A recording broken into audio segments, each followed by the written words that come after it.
What is semantic shift in slang's evolution? Imagine a word that starts out meaning one thing and then over time changes to mean something entirely different. That's what we call semantic shift. In slang, this process is especially common. Slang words often begin within small groups or communities where they develop unique meanings.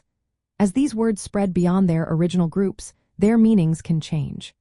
This change can happen slowly or very quickly, depending on how fast the slang moves through different social circles. One way slang changes meaning is through metaphorical extension. For example, a word that originally meant cool might later be used to mean impressive or awesome. This is because people start using the word in a new way that relates to its original sense but adds a fresh twist.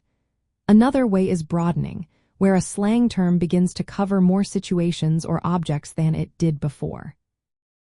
For instance, a word that once described only a specific type of person might expand to describe anyone fitting a certain vibe.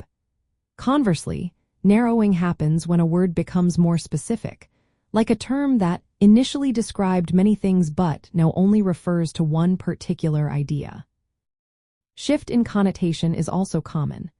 A slang word that once had a positive vibe might take on a negative tone, or vice versa.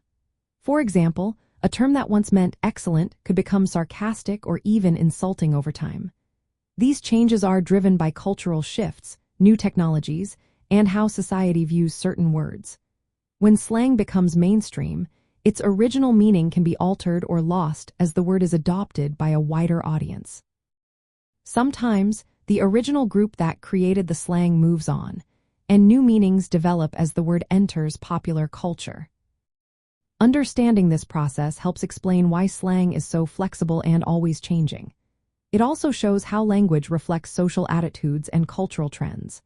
As slang moves through different groups and into the mainstream, its meanings can shift, narrow, broaden, or even flip entirely.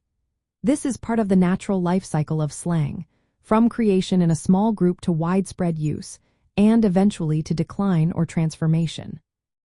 Knowing about semantic shift helps us see how language is alive and constantly evolving. It also helps content creators, teachers, and learners use slang appropriately, understanding that words can mean different things depending on when and where they are used. This ongoing change keeps language fresh and interesting, showing how connected words are to the culture and society around us.